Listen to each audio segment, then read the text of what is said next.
Сәлем студент, бұл видеода мен саған сен не үшін алгебра, не үшін матрица, не үшін матан дегендерді оқып жүрсің, сол сұрақтарға жауап беретін боламын, және олар қайдан шықты деген сұрақтарына жауап табатын боласың. Ол үшін видеоның соңына дейін қарап, группаластармен бөлісіп қой.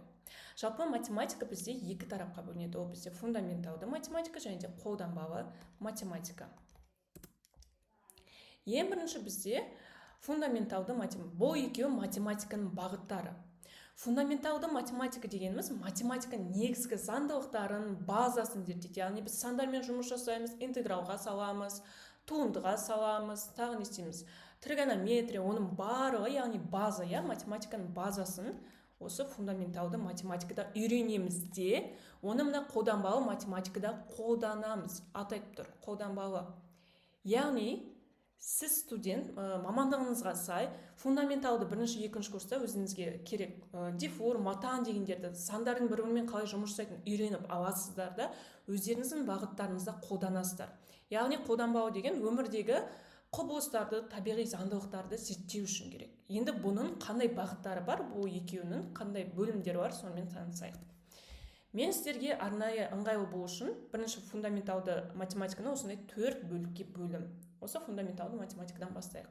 Фундаменталды математиканы 4 бөлікке бөлдім. Ең бірінші сіздер яғни сан жүйелермен, сандармен танысасыздар. Яғни ол бүтін сан, натурал сан, рационал сан, нақты сан, плюс-минус шексіздіктер, тағы қандай бар? Комплекс сан бар, Сосын пи саны, тағы да басқа сандармен танысасыздар.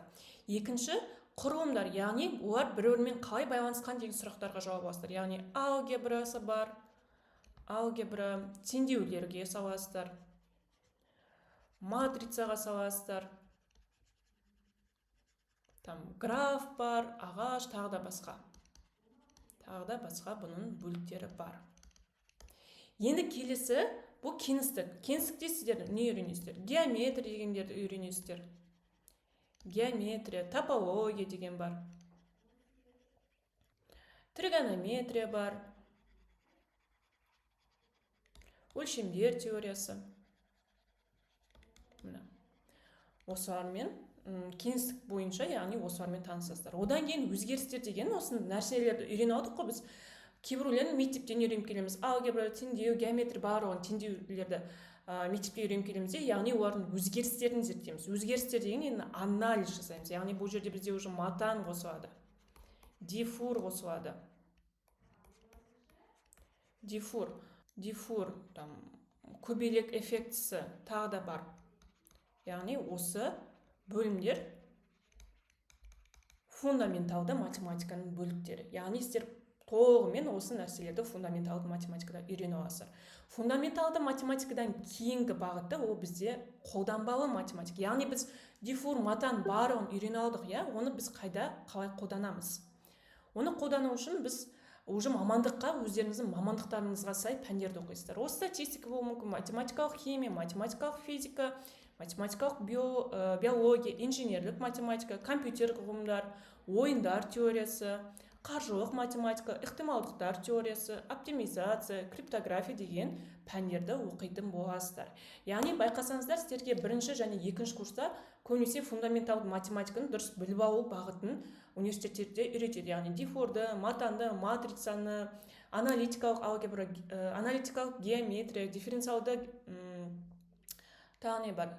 Теңдеулер, тағы да солар басқасын, яғни интеграл барлығымен жұмысты сіздер сол фундаменталды математикадан үйреніп аласыздар да, одан кейінгі курстарда өздеріңіздің қолданбалы математикадағы бағыттағы пәндеріңізді оқисыздар.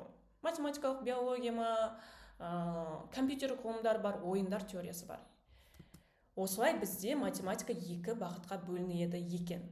Енді осы видео арқылы сіздер университетте не үшін қандай пән оқып жатырсыздар математика бойынша, сол сұрақтарыңызға жауап алдыңыздар деген ойдамын. Видео пайдалы болса лайк басып, каналға тіркеліп қой, және де группаластармен бөлісіп, комментарий жазуды ұмытпа. Сізбен бірге болған Дария апай, келесі видеода көріскенше.